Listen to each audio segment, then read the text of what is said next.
Welcome to network academy. इस video के अंदर हम लर्न करेंगे इंटीजर टाइप सी प्रोग्रामिंग के बारे में। इंटीजर टाइप जिसे हम इंट कहते हैं वो होल नंबर सेव करने के लिए यूज़ होती है। डेटा टाइप डिक्लेयर करने के लिए इंटीजर वेरिएबल हमें पहले डेटा टाइप इंट लिखनी पड़ती है और फिर वेरिएबल का नेम। तो अभी देखते हैं मेन फंक्शन के अंदर हम आ, इसे डिक्लेयर करते हैं एक इंट। ये डेटा टाइप हो गई, ये वेरिएबल का नाम, और ये हमारा इंटीजर टाइप का वेरिएबल डिक्लेयर हो गया। अब इसके अंदर वैल्यू सेट करते हैं, जैसे x के अंदर ये असाइनमेंट ऑपरेटर है, इससे हम असाइन कर देंगे वैल्यू 100 की। तीन तरह के इंटीजर कांस्टेंट हम असाइन कर सकते हैं इंट वेरिएबल को। एक डेसिमल इंटीजर कांस्टेंट जिनकी वैल्यू हो सकती है पॉजिटिव और नेगेटिव नंबर्स, और जो सेकंड है वो है ऑक्टल कांस्टेंट। ऑक्टल कांस्टेंट जो होता है वो स्टार्ट होता है 0 से। चलिए एग्जांपल देखते हैं। ये हमारा हो गया इंटीजर डेसिमल कांस्टेंट, और अब देखते हैं इंट y, और इसको हम सेट करते हैं ऑक्टल वैल्यू से 0 1 2। ऑक्टल वैल्यू 0 से स्टार्ट होती है और उसके बाद आप 0 to 7 तक नंबर से यूज़ कर सकते हैं। और उसके बाद थर्ड काइंड आ जाती है हेक्साडेसिमल कांस्टेंट। ये जो हेक्साडेसिमल है, अब इसकी भी एग्जांपल देख लेते हैं।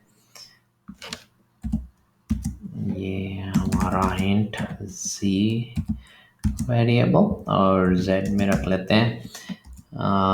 ये जो हेक्साडेसिमल वैल्यू है ये 0x के सिंबल के साथ स्टार्ट होती है, यानी कि आप 0 लोअर केस x या अपर केस x लिख सकते हैं।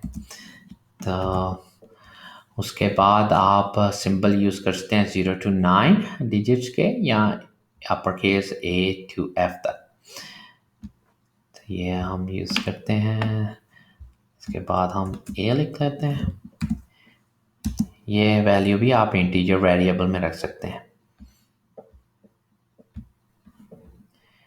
इसकी वैल्यू मैं 10 कर लेता हूँ। अब तीनों वेरिएबल की वैल्यू 10 है।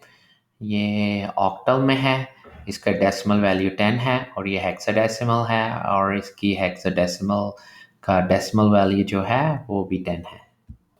अब हम देखते हैं कि इंटीजर वैल्यू जो डेसिमल, ऑक्टल और हेक्साडेसिमल फॉर्मेट में, उनको हम प्रिंट एफ फंक्शन के साथ फॉर्मेट स्पेसिफायर यूज़ करके कैसे प्रिंट कर सकते हैं।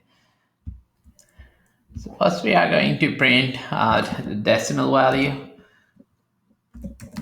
इसके लिए हम कर लेंगे printf